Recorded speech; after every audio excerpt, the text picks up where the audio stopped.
Manera fomentar y velar porque nuestros grupos culturales y artísticos que se encuentran en nuestro municipio sigan en pie, para que nuestros jóvenes sean los que se apropien de nuestra cultura y sean ellos quienes continúen el legado de nuestros ancestros. Mi nombre es Carolina Cortés, soy candidata al Consejo Juvenil del Partido Liberal.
Buenos días, doctor Nelson.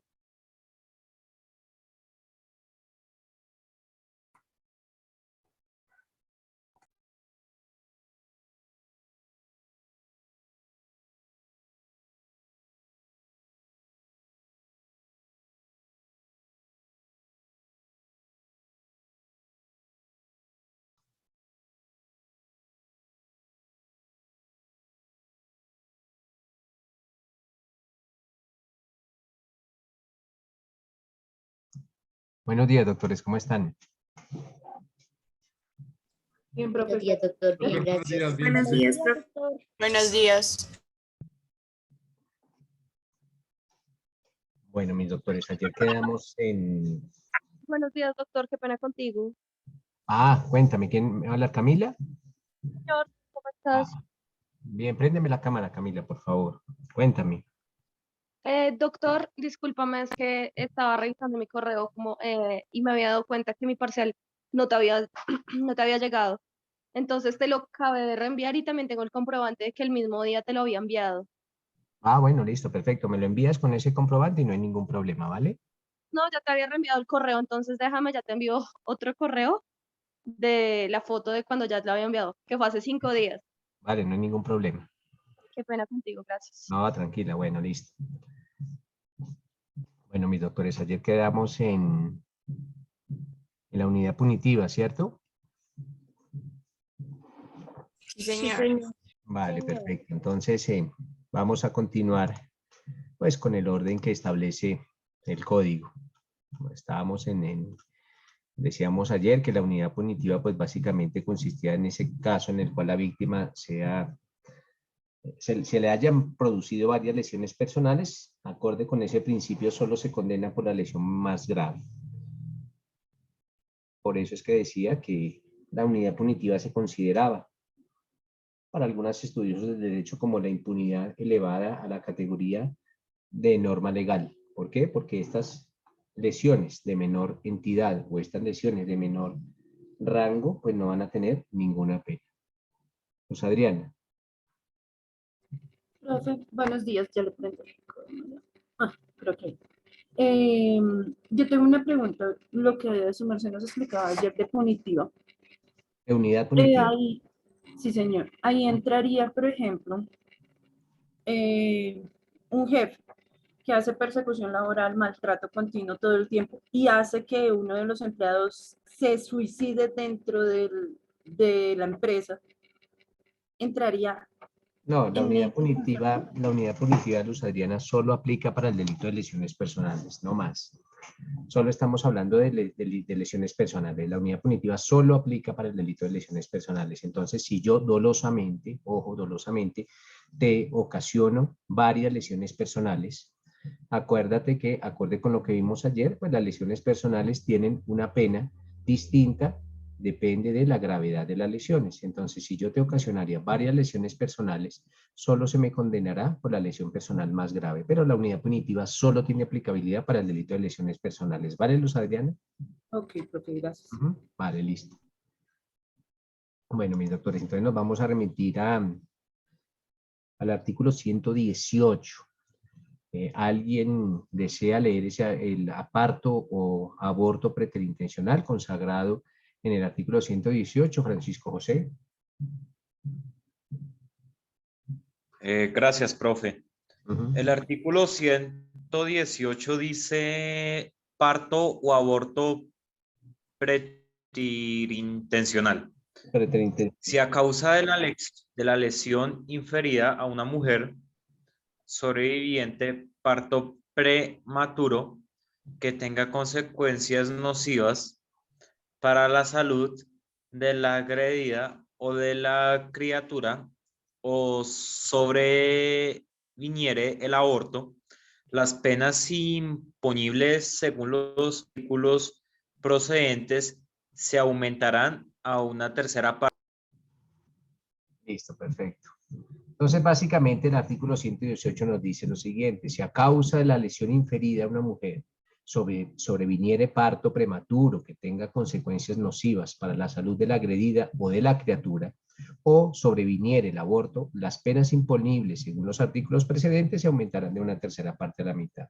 Básicamente, mis doctores, este es un delito preterintencional. Preterintencional, acordémonos con base en lo que les dije ayer, mis doctores, que solo serán delitos preterintencionales los que estén consagrados taxativamente en la ley como tales. Este es uno de ellos, el parto o aborto preterintencional. Al igual que los delitos culposos, solo serán delitos culposos los que estén consagrados taxativamente a la ley como culposos. Lo mismo pasa con los preterintencionales, solo serán preterintencionales los que estén consagrados taxativamente en la ley como preterintencionales, y les decía, este es uno de ellos, consagrado en el artículo 118. En este delito, mis doctores, el sujeto agente o el perpetrador del delito quiere cometer un delito, lo quiere hacer. ¿Cuál es? El de lesiones personales. Él no quiere el aborto de este sujeto pasivo o de la víctima. La víctima, lógicamente, es una mujer embarazada. Él no quiere el aborto o él no quiere el parto anticipado. No, él no quiere eso. Lo que sí quiere el agente o el perpetrador de ese delito, lo que quiere es cometer un delito de lesiones personales. Pero como consecuencia de las lesiones personales que comete, se genera el parto o se genera el aborto preterintencional. Entonces, mis doctores, lógicamente, la persona que comete el delito de parto o aborto preterintencional tiene que, para que se lleve a cabo este delito, pues deben existir como varios requisitos para que se logre lo que se denomina en derecho penal estructurarse ese delito.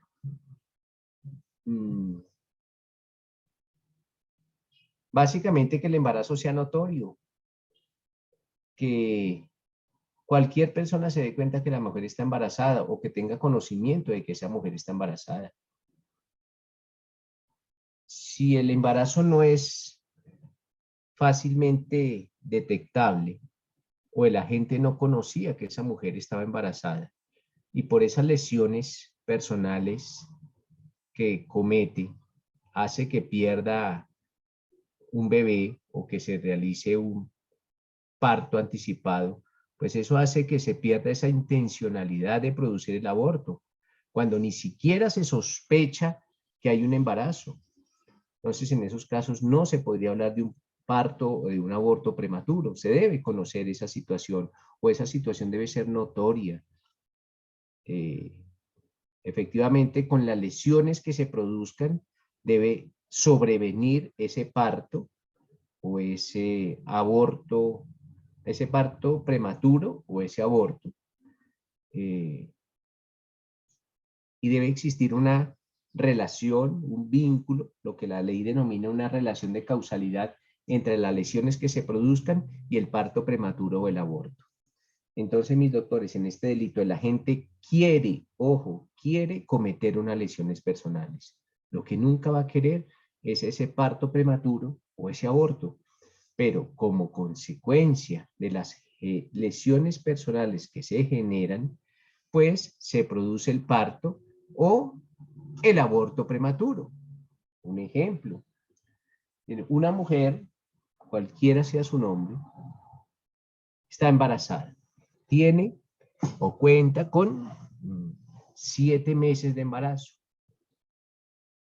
Y esta mujer embarazada con sus 7 meses de embarazo se ha dedicado a hablar mal de aquel hombre que sería pues el presunto padre de ese bebé que lleva en su vientre. Este señor entra en un profundo estado de cólera y le propina un puño en la cara a esta dama embarazada. Ese puño en la cara le puede llegar a ocasionar una fractura en su mandíbula. Pero 2 horas después, como consecuencia de esa crisis nerviosa que sufrió esa dama embarazada, pues da a luz prematuramente a ese ser. Entonces, en ese caso, pues se presenta ese parto prematuro. O también puede llegar a ocurrir que, dada esa crisis nerviosa, la mujer aborte. Entonces, se puede llegar a presentar ese aborto preterintencional. Entonces, nótese, mis doctores, que la persona quería el parto prematuro o el aborto. La respuesta es no, pero sí quería lesionar.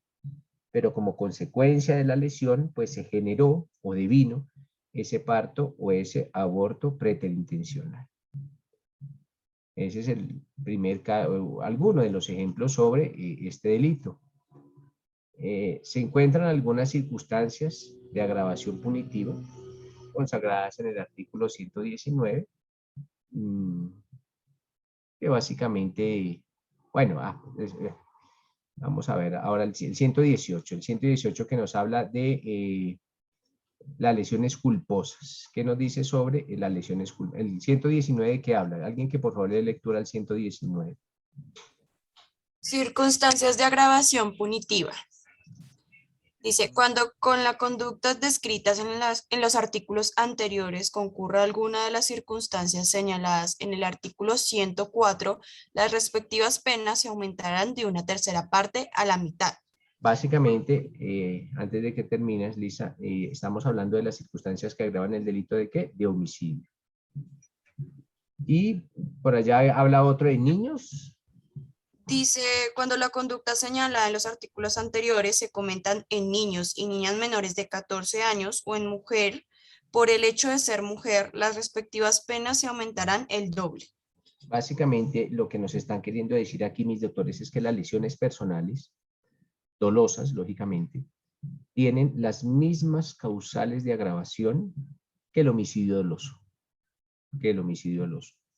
Además de eso, en virtud de la entrada o de la vigencia de la ley 1098 del 2006, que ustedes conocen como la ley de infancia y adolescencia, se incluyó un nuevo agravante sobre esas lesiones que se le inflijan a menores de 14 años de edad.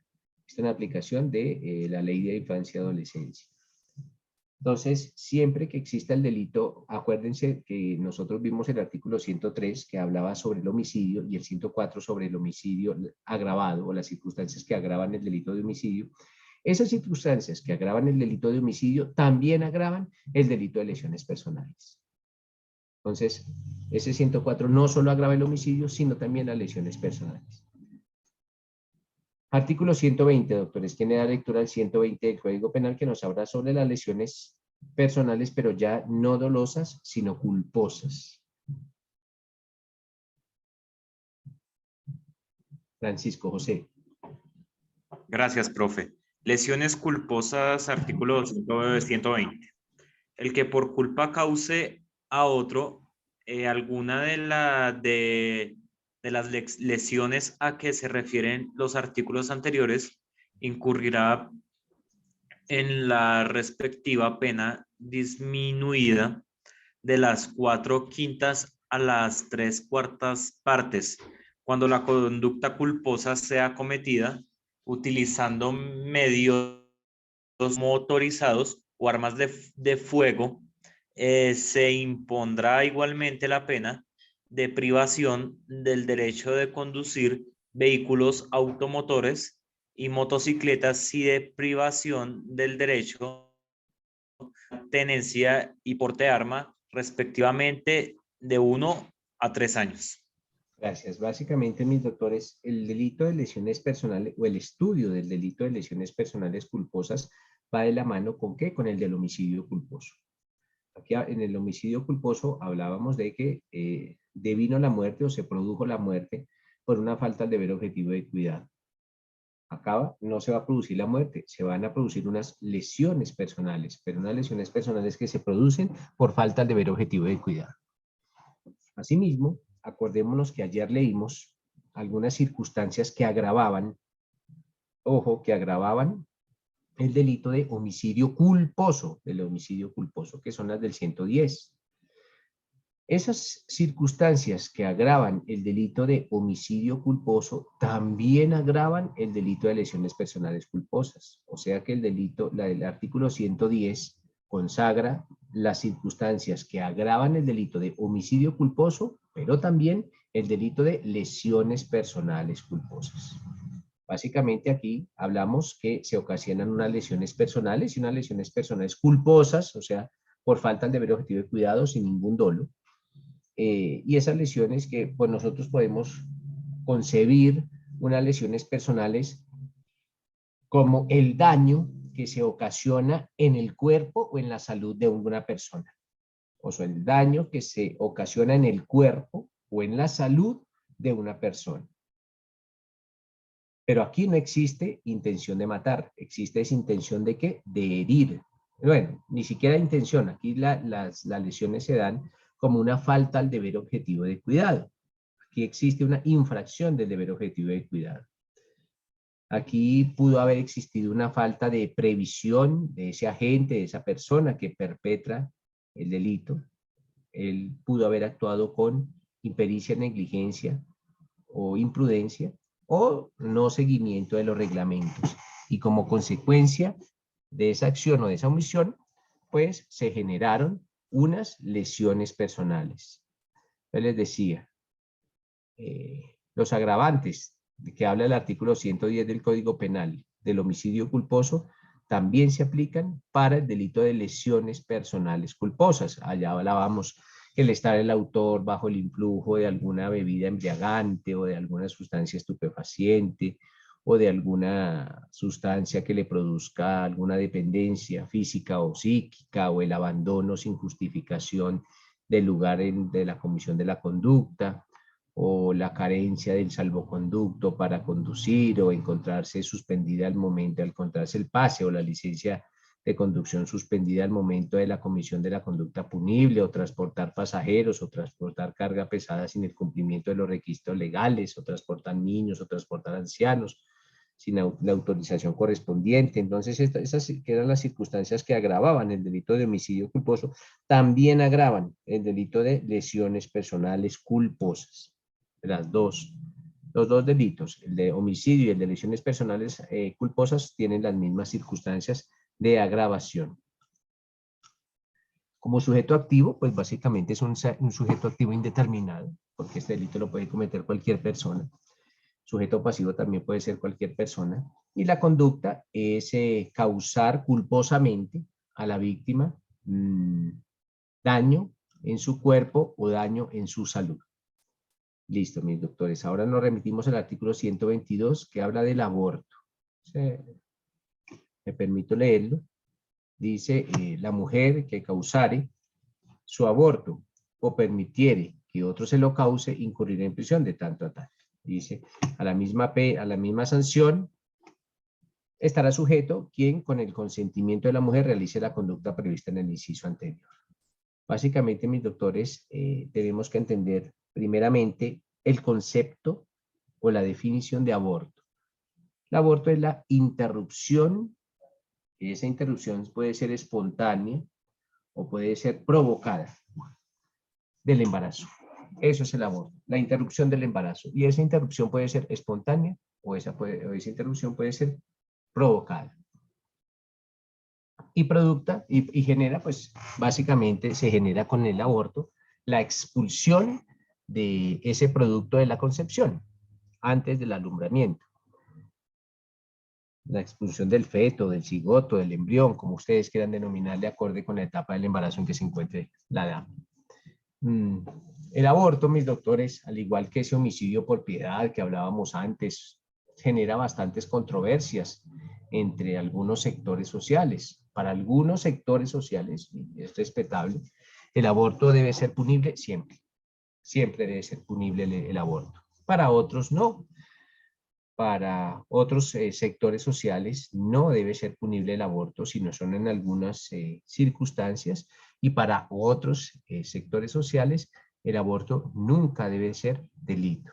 Pero cada una de las posturas tiene una justificación y debe ser completamente respetable. Sobre el tema del aborto, la Corte Constitucional ya emitió una sentencia. Es la sentencia C-355 del 2006. Repito, la sentencia C-355 del año 2006. 355 del año 2006. Es la sentencia de la Corte Constitucional que nos habla sobre qué, sobre el aborto. Y en esa sentencia, la C-355, básicamente se concluyó que el aborto no podía ser delito en todos los casos. En todos los casos el aborto no es delito. Se consagraron 3 circunstancias en las cuales el aborto no es delito, en esa C-355. Básicamente la primera consiste en cuando la continuación del embarazo constituya un peligro para la vida o para la salud de aquella mujer. Pero eso debe ser previamente certificado por un médico. Y si se practicase el aborto sobre esta mujer, esa figura se conoce como el aborto terapéutico. Entonces, primer evento en que el aborto no es delito, cuando la continuación del embarazo constituya un peligro para la vida o la salud de la mujer. Esto es certificado por un médico. En esos casos, si esa mujer se practica el aborto, no hay ningún delito. Y esa figura se denomina como aborto terapéutico. Segundo evento, cuando exista una grave, ojo, grave malformación del feto. Y esa grave malformación del feto hace inviable su vida. Lógicamente, eso también debe ir certificado por un médico especialista. Ese es el segundo evento en el cual el aborto no es delito. Primer caso, cuando la continuación del embarazo constituye un peligro para la vida o la salud de la mujer, y segundo, también cuando exista una grave malformación en ese feto que hace inviable su vida. Las dos anteriores siempre exigirán certificación de un médico especialista.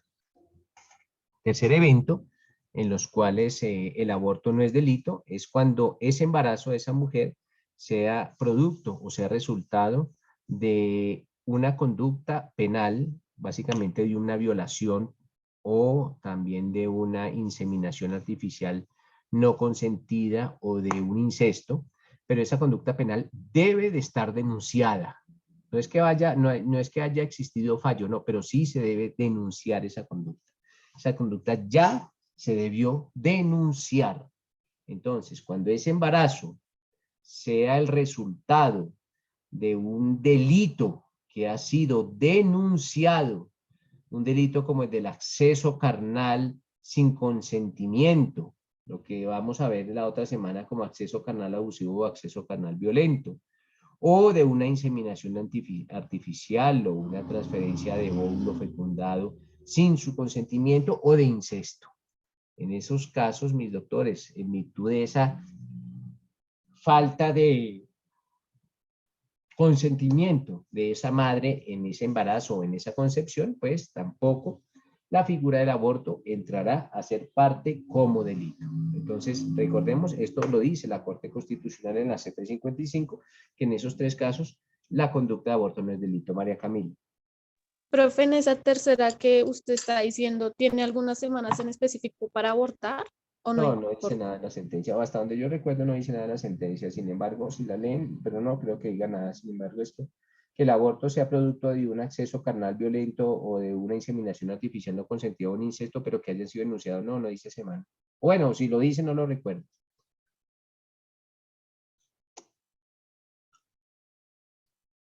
Entonces, mis doctores, antiguamente estas 3 circunstancias eran consideradas como de atenuación punitiva, esto es, colocaban una pena menor, pero no, ya acorde con lo plasmado por la C-355, ya no constituyen delito. Esa sentencia C-355 se produjo como el resultado de las luchas de los grupos feministas por la defensa de los derechos de las mujeres. Acordémonos que los derechos de las mujeres han sido reconocidos por los tratados y los convenios internacionales, es más, por la propia Constitución política. Y en esos tratados, en la misma Constitución, se le reconoce a la mujer esa libre opción de desplegar su maternidad. La mujer no tiene que ser vista como un simple hecho biológico, no. Y la concepción no tiene que devenir de los matrimonios, no, esto no. Estas hipótesis han sido reevaluadas por parte de las luchas de las mujeres en busca de la reivindicación de los derechos, y uno de esos logros es que la Corte Constitucional profiera esa sentencia C-355 del 2006.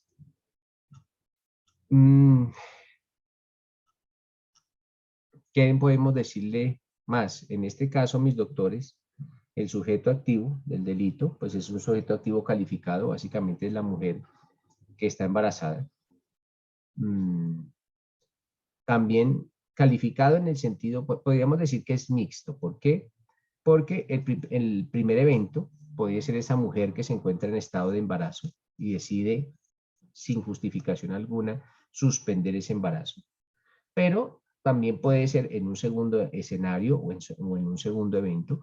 Podemos hablar de un sujeto activo indeterminado. ¿Por qué? Porque es cualquier otra persona distinta de la mujer embarazada que lleva a cabo esa conducta. Entonces, allá, no solo la mujer embarazada, sino el que le practica el aborto también. El sujeto pasivo, mis doctores, constituye a esa persona. Ojo, porque el concepto de persona en derecho penal es distinto que el concepto de persona en derecho civil. Ustedes estudiarán por ejemplo su derecho civil, que la persona es aquello que ha nacido y que se ha separado completamente del cordón umbilical y ha respirado tan siquiera un segundo. No, para nosotros no, para nosotros penalistas, la persona se presenta desde el mismo vientre materno. Por eso, el derecho penal, en este caso, por ejemplo, el aborto, protege es al que está por nacer, a la persona que está por nacer. Y esa persona que está por nacer, en derecho penal se denomina el nasciturus. Así, el nasciturus. Es aquel ser humano que está por nacer.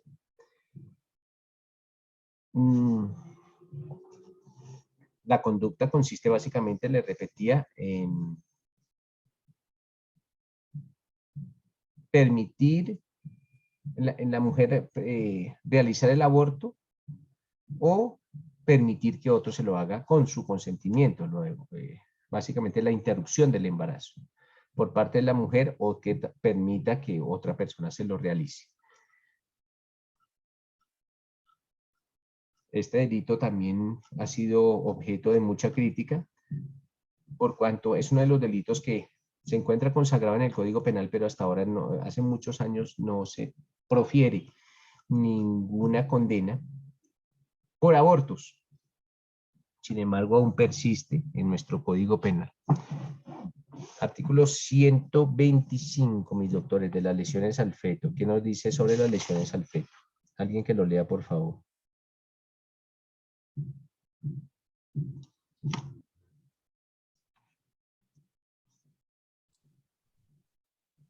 Buenos días, doctor. Buenos días. El que por cualquier medio causare a un feto daño en el cuerpo o en la salud que perjudique su normal desarrollo, incurrirá en prisión de 32 a 72 meses. Si la conducta fuere realizada por un profesional de la salud, se le impondrá también la inhabilitación para el ejercicio de la profesión por el mismo término. Perfecto. Entonces, básicamente,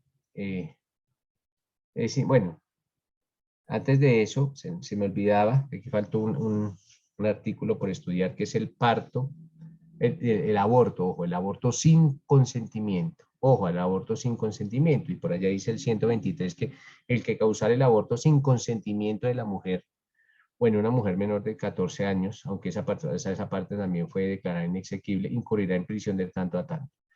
Entonces dicen mis doctores que en este caso se produce la interrupción del embarazo, pero de una manera no deseada por la mujer. Entonces, un tercero interrumpe el embarazo de una mujer sin que esta mujer lo desee. Les decía que antiguamente existía Este tipo penal consistía también en causar el aborto a una mujer de menor de 14 años, pero esta parte fue declarada inexequible por aquella sentencia del aborto, la C-355. Pero en este caso, mis doctores, lo que ocurre, tenemos un sujeto activo indeterminado, por cuanto el tipo penal no exige una característica especial o una condición especial de esa persona que va a cometer ese aborto. Y el sujeto pasivo es básicamente son dos las víctimas. La primera, esa mujer a la cual se le aplica el aborto sin su consentimiento. Y segundo, pues, ese embrión o ese naciturus o esa personita que está por nacer. Esa es la otra víctima. Entonces existen dos víctimas o dos sujetos pasivos. Primero, la mujer a la cual le practican el aborto sin su consentimiento, y segundo, ese feto al cual pues le van a quitar su vida. Y básicamente la conducta consiste en causar el aborto. Ahora sí, hablando de las lesiones al feto. Doctor, discúlpeme una pregunta. Sí.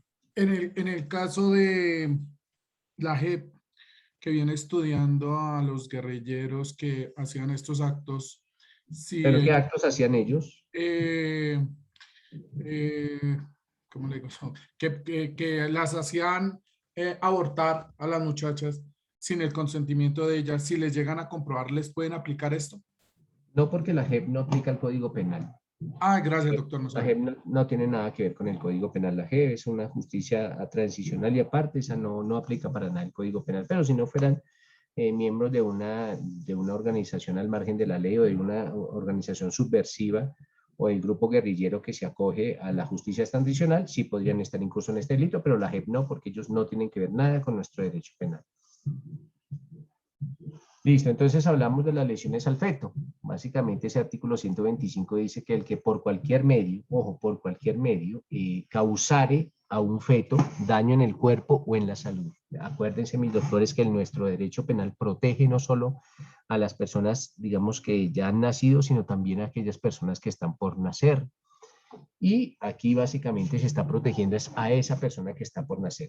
Y se le está causando que básicamente se está protegiendo su salud, se está protegiendo su integridad física. Existe en el inciso segundo un especial tipo de lesiones al feto, que es cuando se produzcan o que la conducta la cometa algún profesional de la salud. En ese caso, pues aparte de la pena de prisión, se le impondrá una pena para la inhabilitación o que no ejerza su ejercicio de la profesión de la salud. Les repito que este delito protege el cuerpo y la salud de esa persona por nacer, de ese embrión o de ese feto.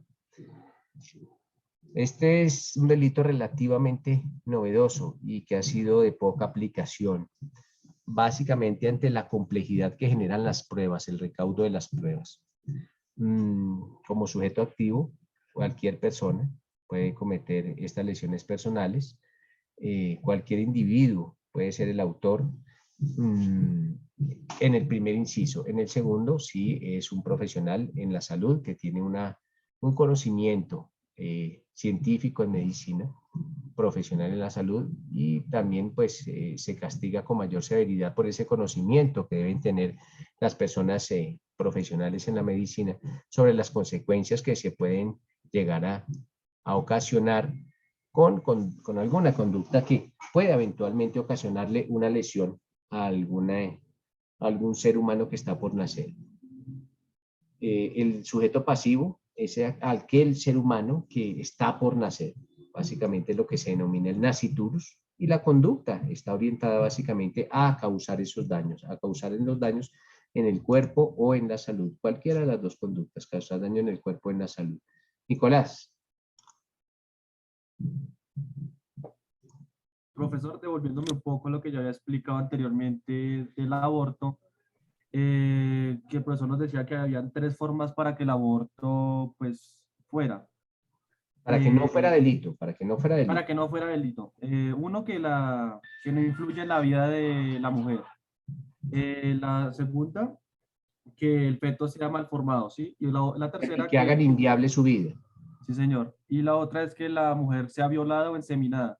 En este caso, Lo profesor, que esté sí, violada o inseminada sin su consentimiento, sin su consentimiento, sí, señor. pero que esa conducta haya sido denunciada.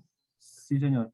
En el Ujú. caso de que la mujer sea inimputable, una persona que de pronto tenga un problema mental, pero que no tenga ninguna de las tres, ni que haya sido violada, ni inseminada, ni que influya en su,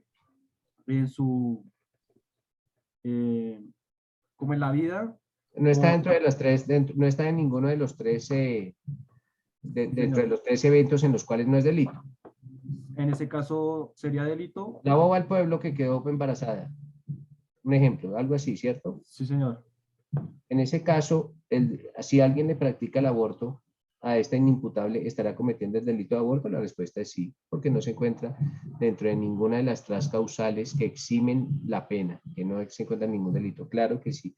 Pero si ella misma, la inimputable, se practica el aborto, pues le impondrán una pena, pero no le impondrán una pena, le impondrán una sanción de un inimputable, básicamente. Pero aunque le repito que esto se genera bastante polémica porque algunos grupos sociales buscan erradicar el aborto en todas sus formas, pero hasta ahora el Congreso no ha tomado cartas en el asunto y existen esas tres únicas formas. Si con posterioridad ya se emite la ley que lo modifica, pues así será. Vale, pero muy amable. Listo, perfecto. Elber.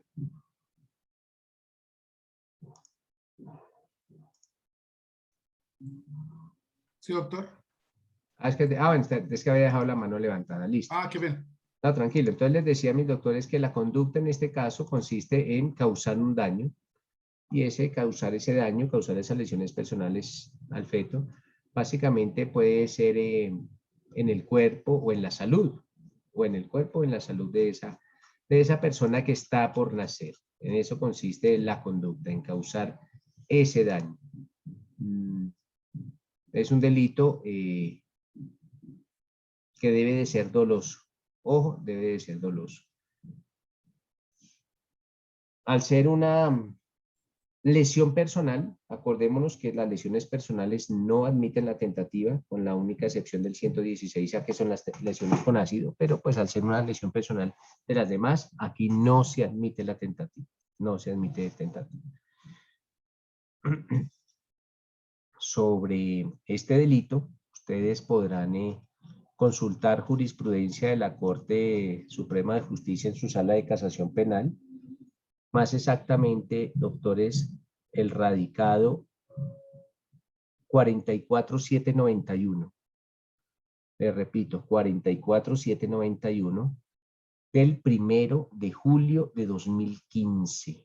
Le repito, radicado 44791 del 1 de julio del 2015. Jurisprudencia sobre el delito de lesiones al feto. Y es una jurisprudencia de la Sala de Casación Penal de la Corte Suprema de Justicia. Estamos hablando de unas lesiones al feto, pero de unas lesiones dolosas. Discúlpenme un momento, doctores, por favor.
Bueno, mis doctores, el artículo 126 nos habla del delito de lesiones culposas. Ojo, pero aquí ya hablamos de unas lesiones culposas, no de unas lesiones dolosas, sino de unas lesiones culposas que se le ocasionan al feto.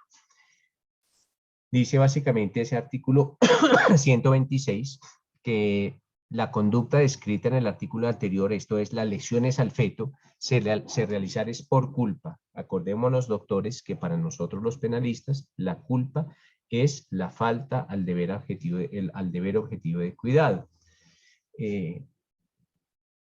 Aquí hablamos no de unas lesiones culposas, sino de unas lesiones dolosas, sino de unas lesiones culposas. José.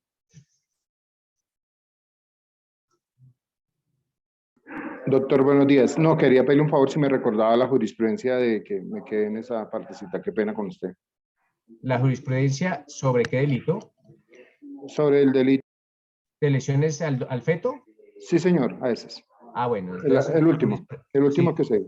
Sí, jurisprudencia de la Sala de Casación Penal de la Corte Suprema de Justicia, radicado 44-791, y la fecha exacta de promulgación de esta sentencia, o en que esta sentencia salió a la luz pública o a la vida jurídica, es el 1 de julio del año 2015. Repito, 1 de julio del año 2015, y la radicación 44-791 sobre el delito de lesiones al feto, lesiones personales al feto. Les decía que existe también el delito de lesiones culposas. Aquí ya no hablamos de unas lesiones dolosas, sino de unas lesiones culposas al feto. Y estas lesiones al feto se le produce o se producen a ese nacituros o a esa persona que está por nacer por una falta al deber objetivo de cuidado. Un ejemplo, doctores, mire, una mujer, cualquiera sea su nombre, se encuentra embarazada. Ella cuenta con 6 meses de embarazo, pero le gusta practicar el fútbol en la posición de arquera o portera. Ella, con sus 6 meses de embarazo, juega un partido de fútbol. Al desarrollarse ese cotejo futbolístico, pues recibe un golpe del balón en su vientre. Y ese golpe ocasiona una fractura en alguna de las piernas o en las 2 piernas de esa criatura, de esa persona que está por nacer. En ese caso, pues se generan unas lesiones personales al feto, pero las lesiones personales son culposas. ¿Por qué? Porque la mamá no tenía la intención de ocasionarle esas lesiones a ese hijo que está por nacer, sino básicamente por su imprudencia, por esa falta al deber objetivo de cuidado denominada como imprudencia, es que se generan las lesiones personales. En ese caso, esta mujer estará en curso en el delito de lesiones culposas al feto. Otra mujer, otro ejemplo, una mujer que acude a donde su ginecólogo, una mujer embarazada, lógicamente, acude donde su ginecólogo, y este profesional de la salud le recomienda guardar absoluta quietud. ¿Para evitar qué? Para evitar que el desprendimiento de su placenta. Pero esta mujer se dedica a realizar algunos quehaceres domésticos, como lavar, como planchar, como cocinar, como levantar cajas, alzar muebles, qué sé yo. Y esa situación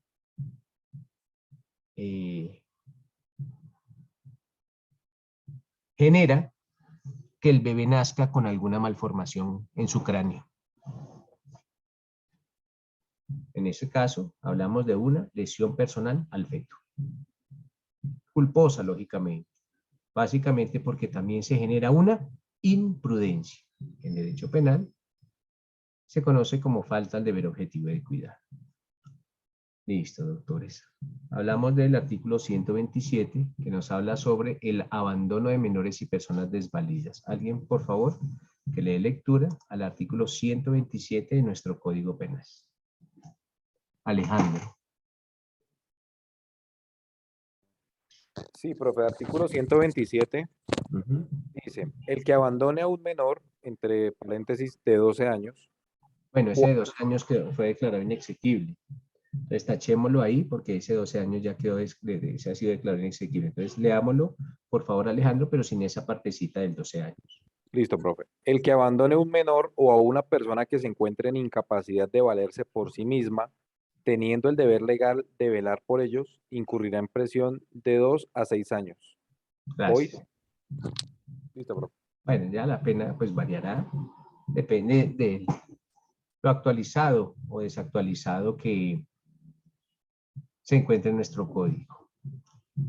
Es necesario, mis doctores, para entender este delito, también remitirnos a alguna persona distinta, Alejandro, que nos colaboró ahorita con la lectura, a la Constitución Política, y más exactamente al artículo 95. ¿Alguien tiene a la mano, alguna de las personas que se encuentran en esta charla tiene a la mano la Constitución Política y se remita específicamente al artículo 95 de la Constitución? Sí, señor.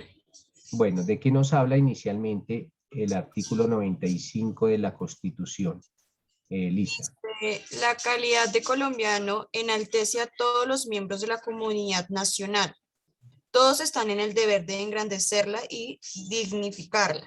El ejercicio de los derechos y libertades reconocidos en esta Constitución implica responsabilidades. Toda persona está obligada a cumplir la Constitución y las leyes. Son deberes de la persona y del ciudadano. Entonces son deberes de la persona y del ciudadano. ¿Cuál es? El numeral segundo, Lisa, por favor. El segundo. Obrar conforme al principio de la solidaridad social, respondiendo con acciones humanitarias ante situaciones que pongan en peligro la vida o la salud de las personas. Gracias, Lisa. Entonces, nótese, mis doctores, que existe un deber de solidaridad. Y ese deber de solidaridad está ya en la misma Constitución.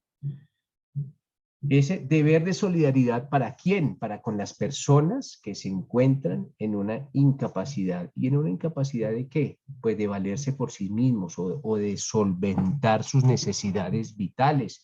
¿Y por qué las personas se encuentran en esa incapacidad de solventar o de hacerse a sus propios medios para satisfacer sus necesidades vitales? Pues razones como la edad, razones como las condiciones físicas, razones como las condiciones psicológicas. Pues esas razones obligan a algunas personas a cuidarlas o a proveerles condiciones necesarias o para garantizarles alguna existencia digna. Todo bajo el entendido inicialmente que la familia es la primera llamada a brindar ese amparo. No solo también inicialmente la familia, pero también el Estado y la sociedad. Tal como lo leyó Lisa, la misma Constitución Política consagra a la solidaridad y la solidaridad, aparece como un principio del Estado. En desarrollo de esa solidaridad, pues nace este delito en el Código Penal. Y en este delito, pues básicamente se protegen los derechos a la vida o a la integridad personal de aquellas personas que se encuentran, digamos que en una situación de vulnerabilidad. Los menores, las personas desvalidas, básicamente estas personas. Es necesario tener en cuenta, mis doctores, para el entendimiento de este delito, que quien comete el delito debe de tener el deber, ojo, el deber de asistir o de cuidar o de socorrer a la víctima. No puede ser cualquier persona, No, sobre esa persona debe tener ese deber de asistir, de cuidar o de socorrer a esa víctima. Ahora nos preguntamos, ¿quiénes tienen el deber de asistir o de socorrer o de cuidar a la víctima? Pues básicamente eso lo entendemos con base en factores familiares o con base en factores sociales, con base en factores legales o con base en factores afectivos. Por eso estos son aquellos delitos que se denominan tipos penales en blanco, en los cuales nos tenemos que remitir a otras normas para entenderlo o para llenar o para comprenderlo cabalmente o integralmente. Entonces, básicamente, si alguna persona tiene el deber de asistir o de cuidar a otro y no lo hace y lo deja abandonado, pues eventualmente cometerá este delito. Entonces hablamos de un sujeto activo calificado. ¿Por qué? Porque solo son aquellas personas que tienen el deber legal de cuidar a la víctima. El sujeto pasivo de la conducta también es calificado, porque se debe tratar o de un menor de edad o de una persona mayor de edad también, pero que se encuentren en incapacidad de valerse por sí mismo. En el caso, podríamos decir, de los adultos mayores que se encuentran en incapacidad de hacerse a sus propios medios de subsistencia. La conducta que despliega el agente o la conducta que despliega la persona que comete este delito, básicamente consiste en ¿qué? En abandonarla. Y abandonarla, pues podremos entenderla como dejar a una persona a su suerte. Dejar a una persona a su suerte.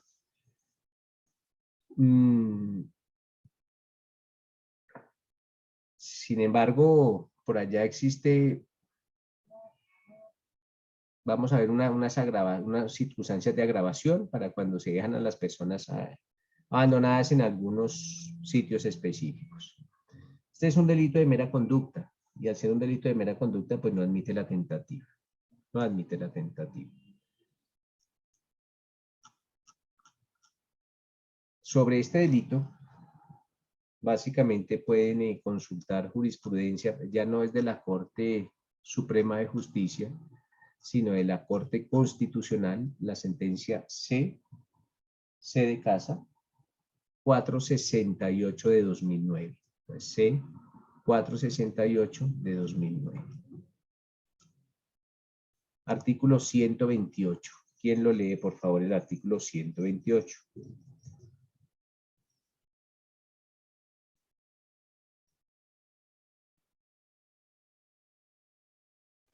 Ángela, por favor.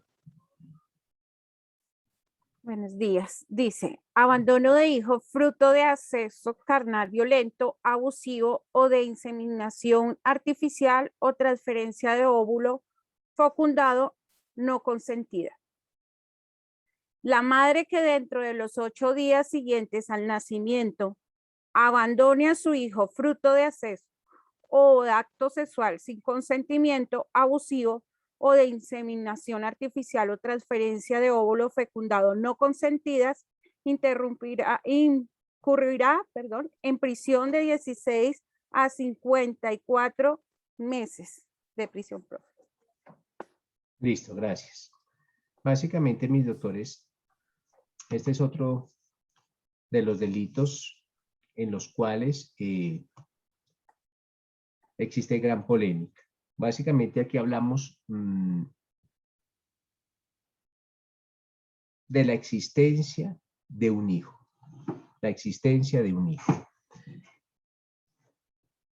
Y ese hijo ha nacido y cuenta con menos de 8 días, pero ese hijo ha sido fruto de un acceso carnal violento o de un acceso carnal abusivo. En la otra semana en las clases presenciales vamos a determinar la diferencia entre el acceso carnal violento y el acceso carnal abusivo. O también ese hijo es fruto de una inseminación artificial no consentida. Y la mujer, la madre de esta criatura, deja abandonado a ese menor durante los 8 días siguientes al nacimiento. ¿Qué pasaría si la mujer deja abandonado a esta criatura después de los 8 días? Pues básicamente va a tener la pena del artículo 127. No va a tener la del 128, sino la del artículo 127. Entonces, si es antes de los 8 días, pues 128. Si es después de los 8 días, del 127. Y acordémonos que el 127 es el delito de abandono, porque dice el que abandone a un menor. Pero ojo, si este menor tiene menos de 8 días y aparte de eso, ese menor fue fruto de un acceso carnal violento o de una inseminación artificial no consentida, pues la pena va a ser la del artículo 128 y no la del 127. Es como injusta, profe, ¿cierto? Claro, miren que pasa lo mismo con el delito de muerte de hijo de fruto de acceso carnal violento o de inseminación artificial no consentida. Son delitos en los cuales se presenta el mismo problema o la misma problemática. Pero sin embargo existen. Si el llamado y coloquialmente o graciosamente es que si van a dejar abandonado al hijo, pues lo dejen abandonado. Ojo, y al hijo fruto de acceso carnal violento o de inseminación artificial no consentida, pues lo hagan dentro de los 8 días para que tengan una pena menos. Pero bueno, en este caso hablamos de un delito con sujeto activo calificado porque solo lo puede cometer la madre. Pero esa madre que fue víctima, ¿de qué? De un delito de acceso carnal violento o un delito de acceso carnal abusivo, o que fue víctima, esa madre fue víctima de una inseminación artificial no consentida. Asimismo, el sujeto pasivo de la conducta también es un sujeto activo calificado. ¿Por qué? Porque es ese ser que nació como consecuencia de esa conducta delictiva. Es el sujeto activo también calificado.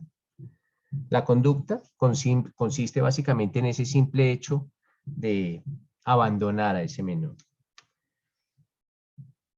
Ojo, siempre tengamos en cuenta ese término, el tiempo que exige la ley, de los 8 días. Aquí se protege, es ese derecho a la vida o ese derecho a la integridad personal de ese ser humano. Este es un delito de peligro o de mera conducta. Entonces, sobre este delito no podemos pregonar que se admite la tentativa.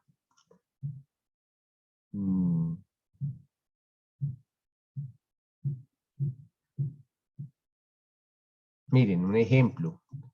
Nacido el hijo de Paquita, una mujer que se llama Paquita, entonces nacido el hijo de Paquita, pero ese hijo fue producto de un acceso carnal violento, pues Paquita lo deja en la puerta de un hogar de bienestar familiar con una nota donde dice que rechaza al niño porque ese niño fue producto de una violación. Ahí está el delito.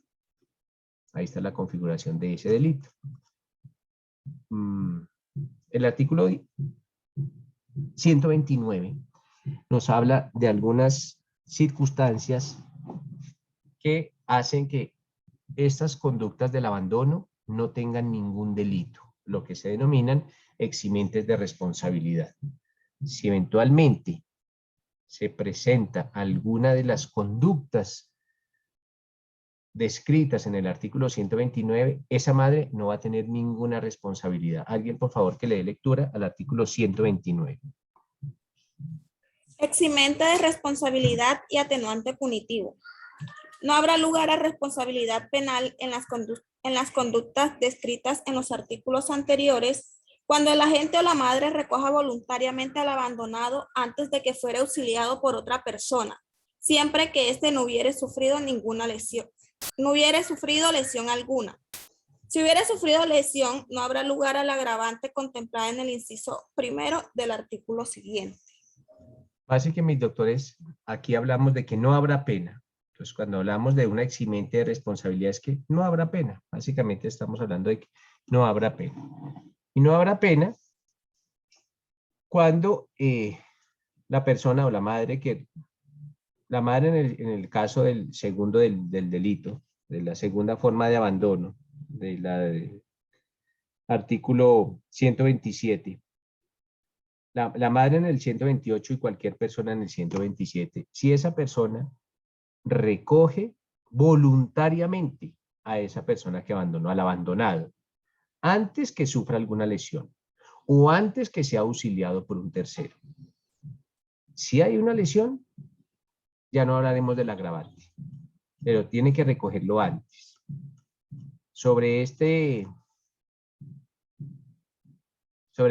eximente de responsabilidad, pueden leer la sentencia de la Corte Constitucional, la C829 del 2014. Ojo, C829 del 2014. El artículo 130 nos habla de algunas circunstancias de agravación y básicamente se indica que pueden llegar a ocurrir dos escenarios. El primero, que esa persona abandonada muera. Y el segundo, que esa persona abandonada sufra alguna clase de lesión. Si esa persona muere, dice el artículo 130, que hablaremos, bueno, primero que todo, hablaremos que si ese recién nacido, en el caso que ese ha sido abandonado, sea abandonado en un sitio o sea abandonado en algún paraje o en circunstancias que hacen difícil su supervivencia, hablaremos de una tentativa de homicidio. Entonces, si esta madre deja abandonado al recién nacido en un potrero, ya no hablaremos de un abandono, hablaremos de una tentativa de homicidio. Eso es básicamente lo primero que se consagra ahí. Entonces, nótese que el 130 dice lo siguiente.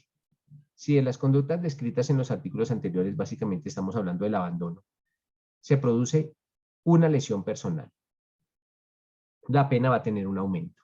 ¿Cuál? En una cuarta parte. Entonces, primero, en una lesión personal. Segundo, si el abandono de ese recién nacido básicamente se produce en un sitio o bajo algunas circunstancias donde sea difícil sobrevivir, pues ya no hablaremos del delito de abandono, sino hablaremos del delito de tentativa de homicidio. Pero si ese aparte de eso, el recién nacido muere, pues ya no se aplica, ya se aplica, hablaremos de un homicidio del artículo 103. Ya no hablaremos de un abandono, sino de un homicidio del artículo 103 y con la pena del artículo 103 del Código Penal. Entonces, básicamente en eso consiste las circunstancias de agravación de ese delito. Del delito, pues básicamente de abandono de menores o de ese capítulo sexto del abandono de menores y personas desvalidas. Ahora vamos a hablar del artículo 131 que nos habla sobre la omisión de socorro. Antes de eso, Natalie, te escucho.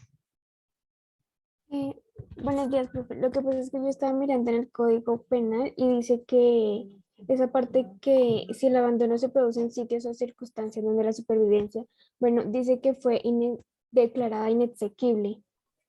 Este año, en abril. Sí, ¿En abril, el 15 dice? ¿En abril de este año? 2020. ¿En abril de este año? Sí, señor, el 15 de Sí, abril sí, de sí. 2021. Exactamente. Lo que pasa es lo siguiente. Lógicamente, si una madre deja abandonado a su hijo recién nacido en un potrero y el hijo muere, dice el agravante que se aplica ya no el delito de abandono, sino el del 103. La pregunta es, ¿por qué se aplica el del 103 y por qué no se aplica el del 104 numeral primero? Acordémonos que unas circunstancias que agravan el delito de homicidio es cuando el homicidio se produce en los descendientes. Esa sentencia de abril de este año lo que indica es que no se aplicará la sentencia la pena del 103, sino de la del 104, numeral primero, por cuanto se atentaría contra el principio de la igualdad o contra el derecho de la igualdad de los hijos que son fruto de un acceso canal violento o los que no. Entonces, al atentar contra principios y derechos como el consagrado en el artículo 13 de la Constitución, como es el de la igualdad, entonces no se impondrá la pena del homicidio del 103, sino la del 104 numeral primero. Eso es de abril de este año, ¿cierto, Natalie? Sí, señor. Ah, bueno, sí, entonces para que tengamos claro también eso. Gracias por la acotación, Natalie. Listo, mis doctores. Entonces ahora nos remitimos al delito de omisión de socorro, del 131. ¿Qué nos dice? Alguien que lo lea, por favor, la omisión de socorro. Miguel Ángel, por favor. Artículo 131. Omisión de socorro. El que omitiere sin justa causa auxiliar a una persona cuya vida o salud se encontrara en grave peligro, incurrirá en prisión de tanto a tanto. Listo, mis doctores. Acordémonos de el deber de solidaridad. El deber de solidaridad que leíamos, que se encuentra consagrado allá en la Constitución Política de 1991. En virtud de ese deber de solidaridad o como desarrollo de ese deber de solidaridad, aquí se castiga a una omisión, al que no hace lo que debe de hacer. ¿Y quién no hace? ¿A quién se castiga? Pues a esa persona, cualquier clase de persona, ojo, cualquier persona que conoce por cualquier medio de la gravedad, observa un peligro que se le presenta a una persona, un peligro de perder su vida o un peligro de verse afectada en su integridad física. Está herido gravemente, puede ser, está herido gravemente, la sangre, la herida es una herida abierta y está sangrando, o la persona se encuentra en un estado de inconsciencia y esta persona se niega a auxiliarla.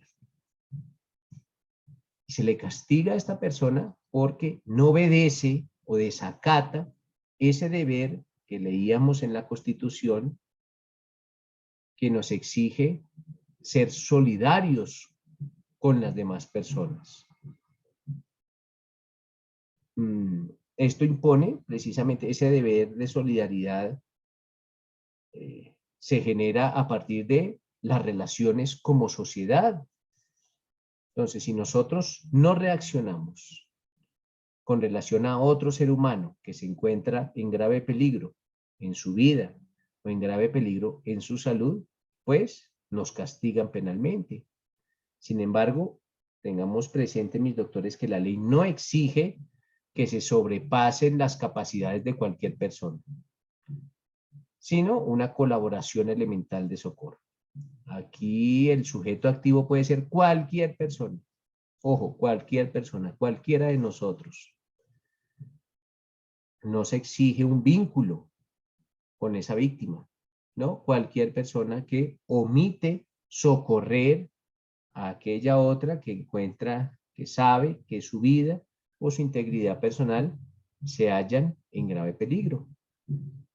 El sujeto pasivo, si es un sujeto activo calificado, se exige que ese sujeto pasivo, la víctima, como se conoce comúnmente, sea una persona que, en la cual su vida o su salud se encuentra en un grave peligro y requiere ser auxiliada, pues, de una manera oportuna. Don Alejandro. Profe, buenos días. Una pregunta. En este caso, ¿se aplicaría el artículo que leíamos ayer sobre cuando una persona se hace cargo de otra, o sea, responsabilidad, y le llegara a pasar? No, básicamente, si yo socorro a alguna persona, mire, básicamente, si yo veo a alguna persona que se encuentra gravemente herida y no la socorro, pues estaré en el delito de omisión de socorro. Pero si la socorro, pues lo que le pasa a esa persona no es responsabilidad mía por una sencillísima razón, que a esa persona ya le pasó algo.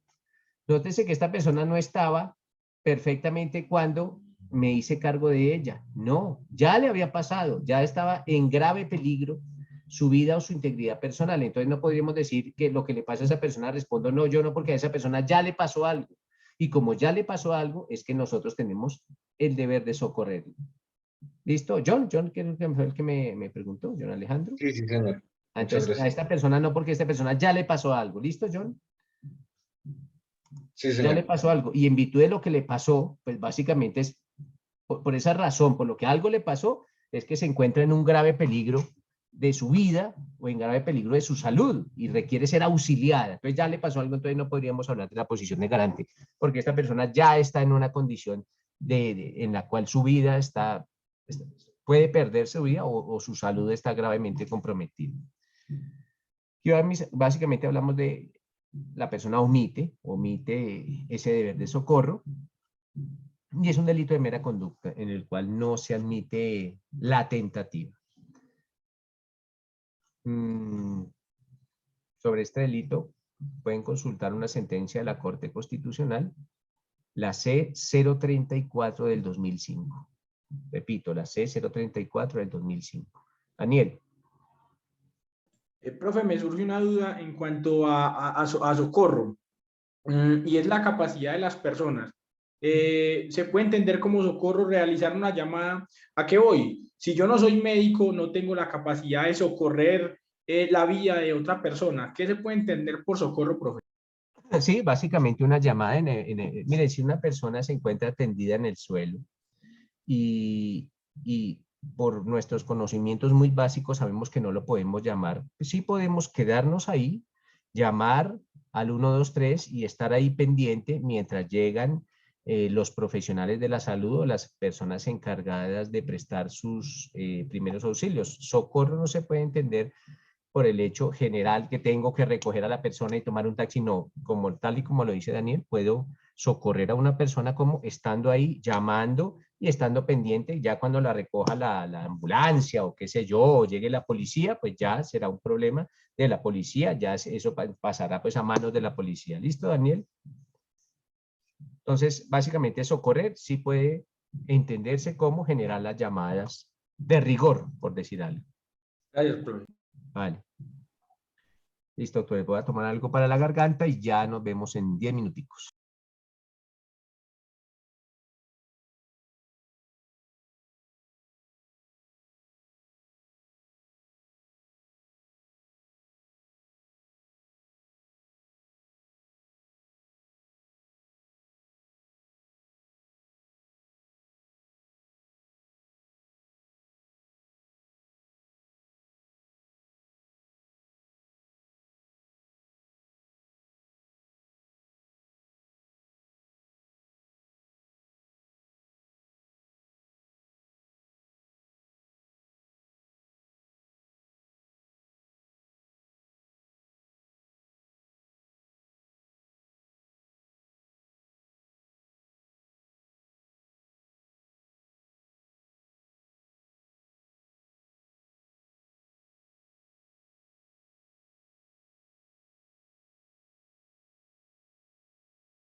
Listo, doctores. Seguimos con el delito de la manipulación genética, artículo 132. ¿Algún compañero, por favor, que le dé lectura al 132?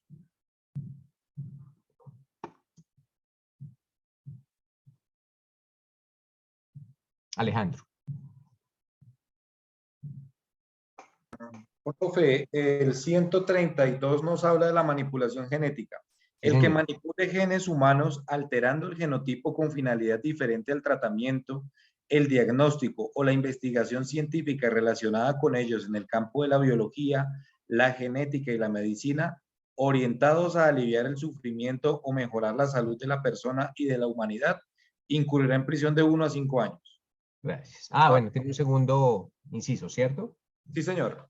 Dice, se entiende por tratamiento, diagnóstico o investigación científica relacionada con ellos en el campo de la biología, la genética y la medicina. Cualquiera que se realice con el consentimiento libre e informado de la persona de la cual proceden los genes, para el descubrimiento, identificación, prevención y tratamiento de enfermedades o discapacidades genéticas o de influencia genética, así como las taras y endémicas que afecten a una parte considerable de la población.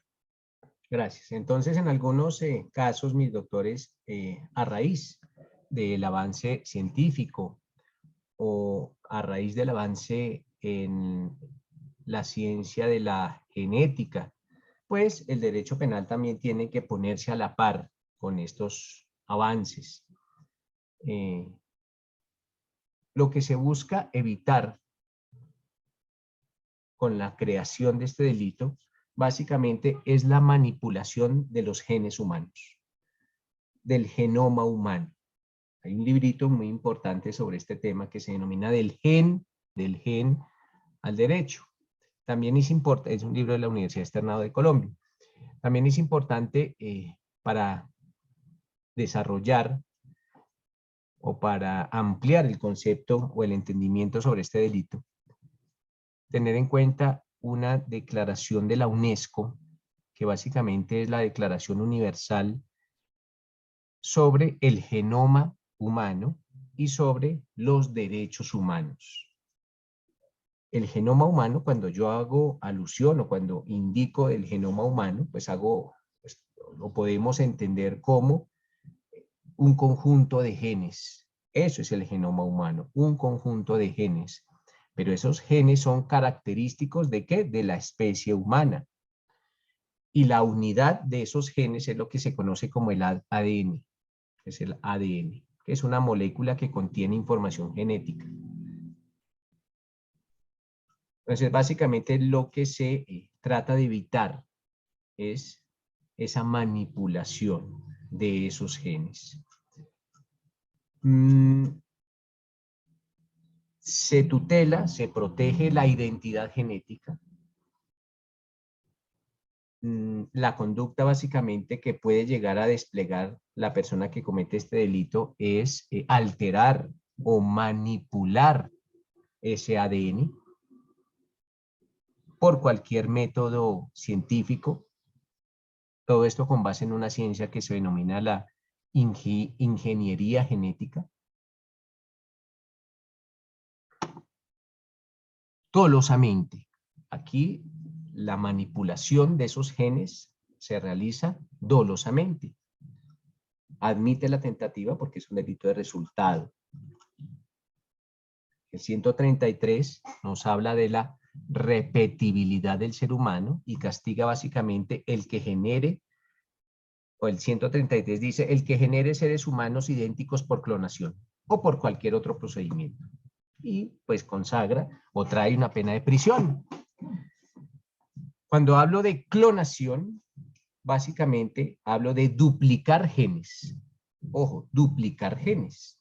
Y ese hecho o esa conducta de duplicar genes se realiza con un propósito. ¿Cuál es? El de crear seres humanos idénticos. El avance de la ciencia y de la ingeniería genética ha llevado al ser humano a repetir seres humanos. Bueno, a tener la posibilidad, no se ha dado todavía, pero así a tener la posibilidad de repetir seres humanos o a crear seres humanos idénticos. Ya lo hicieron con una oveja para evitar que se realice esa conducta con un ser humano, pues se eleva a la categoría de delito. No se pueden clonar seres humanos. Es un delito, básicamente. Y esa clonación de los seres humanos se hace repitiendo los genes, creando genes repetidos. Ellen. Profe, ese delito solo... Ellen, un poquito más duro, por favor, que no te escuchamos. Sí, señor. Profe, ¿ese delito es solo en Colombia o a nivel mundial? En la mayoría de países en el mundo es delito, más no, o sea, yo no te podría indicar con seguridad que en cuáles países no es delito, no, pero en la mayoría, en virtud de la declaración de la UNESCO, la mayoría de países del mundo lo consagran como delito, Helen. Gracias. Este delito lo puede cometer cualquier persona. Lógicamente, pues en la mayoría de los casos, pues es una persona con algún conocimiento en ingeniería genética. El sujeto pasivo, pues básicamente es aquel ser humano que va a ser clonado, va a ser repetido. Y la conducta básicamente consiste en duplicar un ser humano. Entonces, de un ser humano voy a sacar uno completamente igual, exactamente igual, a partir de la duplicación de sus genes. Es un delito que admite la modalidad de tentativa por cuanto es un delito de resultado. El artículo 134 nos habla sobre la fecundación y el tráfico de embriones humanos. Y básicamente dice: el que fecunde óvulos humanos con finalidad diferente a la procreación humana, sin perjuicio de la investigación científica, tratamiento o diagnóstico que tengan una finalidad terapéutica con respecto al ser humano objeto de la investigación, incurrirá en prisión, y ya está consagrada una prisión, depende de cada código. Un inciso segundo dice: en la misma pena incurrirá el que trafique con gametos, cigotos o embriones humanos obtenidos de cualquier manera o a cualquier título. Entonces, mis doctores, en la legislación penal colombiana se permite la fecundación artificial. Esa es una de las formas que está permitida, fecundación artificial, lo que se denomina la fecundación in vitro. ¿Para qué? Para, pues, como tratamientos básicamente de fertilización, ¿no? Para que personas que tienen estos problemas de fertilidad, pues, puedan tener hijos. Se puede hacer esa fecundación en los laboratorios. Ojo, la fecundación es completamente distinto a la clonación. La clonación es tomar un ser humano y repetirlo. No, aquí es, vamos a crear un ser humano, vamos a crear un ser humano en un laboratorio, un ser humano nuevo. ¿Por qué? Porque fecundamos óvulos humanos con fines procreativos. O también se pueden fecundar óvulos humanos. Se pueden fecundar óvulos humanos con fines de investigación científica, o para tratar o para diagnosticar algunas enfermedades con fines netamente terapéuticos. Lo que se prohíbe en este delito es el tráfico o la comercialización de esos embriones. Eso no se puede ni vender ni comprar. Ese comercio de esos gametos o de esos cigotos o de esos embriones humanos es precisamente lo que se prohíbe en este delito. Listo, mis doctores. Ahora vamos a hablar de los actos de discriminación. Vamos a dejar sentados algunos parámetros antes de entrar a estudiar cuáles son los actos de discriminación. Para todos nosotros es bien conocido, mis doctores, que antes de la Constitución de 1991 existió la Constitución de 1886. Esta Constitución de 1886 era muy autoritaria, era muy excluyente. Esa Constitución del 86 invisibilizó a muchas personas o a muchos grupos que no encajaban dentro del modelo de la sociedad de esa época. Era una constitución discriminatoria, social, por cuestiones sociales o por cuestiones raciales o por cuestiones sexuales o culturales. Eso hizo que se desconocieran los derechos de algunas poblaciones, como las poblaciones afrocolombianas, las poblaciones indígenas, las poblaciones raizales, a tal punto que no hubo respeto por sus manifestaciones culturales. ¿Y por qué no hubo respeto por esas manifestaciones culturales? Porque esa diversidad cultural no encajaba dentro de un orden que buscaba esa Constitución de 1886. Nótese también que la Constitución de 1886 era completamente discriminatoria con las mujeres. ¿Por qué? Porque las mujeres no eran consideradas sujetos de derechos. Durante mucho tiempo durante la vigencia, la mayor parte de la vigencia de la Constitución de 1886, las mujeres estuvieron sometidas a la autoridad de su esposo o a la autoridad del padre de familia. Afortunadamente nace para Colombia la Constitución de 1991, que consagra inicialmente a Colombia como un Estado social de derecho. Y un Estado social de derecho que tiene un fin o una finalidad. ¿Cuál es? La protección de los derechos humanos. Y la consagración que en Colombia existe una sociedad democrática que es participativa, que es pluralista, que incluye y se debe respetar todo con base en ¿qué? En el respeto a la dignidad humana. Nuestro artículo 13 de la Constitución dice que se reconoce la igualdad de derechos de todas las personas ante la ley y se brinda una protección reforzada a favor de ciertos grupos que han sido discriminados o marginados. Por eso es que a veces algunas personas se preguntan, bueno, pero ¿por qué protegen tanto a los indígenas? ¿O por qué protegen a los afrocolombianos? ¿O por qué protegen a los raizales? Pues es por eso, doctores, porque la Constitución de 1886 los discriminó y los marginó durante muchos años. Entonces es hora de empezar a resarcir los daños que se le ocasionaron a esos grupos o a esos pueblos durante muchos años. Por eso se les brinda una protección reforzada constitucionalmente hablando.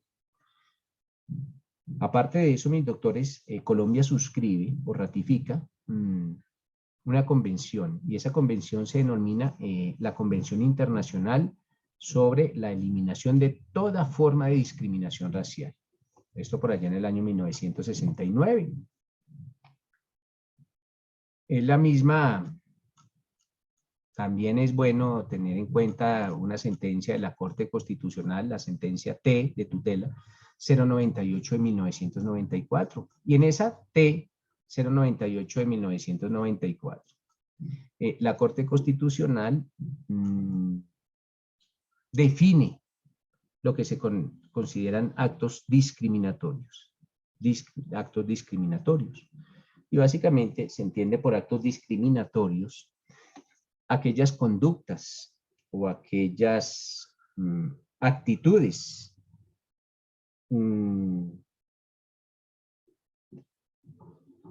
ya sean conscientes o inconscientes, que buscan anular o buscan dominar o buscan ignorar a una persona o a un grupo de personas con alguna frecuencia y todo esto apelando a preconcepciones o a prejuicios sociales y trae como resultado la violación de los derechos fundamentales o de la persona o del grupo. Estas conductas discriminatorias se dan o se manifiestan a través de lo que ustedes conocen como la xenofobia, el racismo y la discriminación. ¿Qué entendemos por xenofobia, doctores? Pues la xenofobia es un rechazo obsesivo a un extranjero. Eso es la xenofobia, el rechazo a un extranjero, que se manifiesta mediante un odio o un desprecio o un ultraje o una humillación o un insulto o una burla contra el extranjero. Eso es xenofobia. Otra de las formas en que se puede presentar una discriminación es el racismo. Y el racismo es todo acto o todo hecho que pretende demostrar la superioridad ideológica de una raza sobre otra, lo que se denomina la segregación. Entonces empiezan a exacerbar algunas diferencias biológicas. Esto ha traído como consecuencia hasta guerra. La Segunda Guerra Mundial fue una guerra basada en el racismo. Por último, hablamos de la discriminación. Y la discriminación es una división o una clasificación de algunas personas o de algunos grupos con base en algunos parámetros que los excluyen, en algunos parámetros excluyentes. ¿Qué parámetros excluyentes hacen que se puedan generar discriminaciones? La edad, el sexo, el grado de formación académica, el nivel socioeconómico, el nivel cultural, el color de piel, el estado de salud, el lugar de nacimiento, la religión, la orientación sexual, el estado civil, el modo de vestir, etcétera. Hay muchos parámetros para excluir a ciertas personas o a ciertos grupos. Y esas son conductas, a todas luces, discriminatorias. Teniendo como punto de partida esos tres conceptos, el concepto de xenofobia, el concepto de racismo y el concepto de discriminación, pues mañana vamos a empezar a estudiar el artículo 134A, que nos habla sobre los actos de discriminación. Es un delito de los actos de discriminación. Listo, doctores, muchas gracias por su tiempo. Nos vemos mañana y un feliz resto de día. Gracias, profe. Muy Gracias, amable. doctora. Hasta mañana. Gracias, profe. Gracias, profe.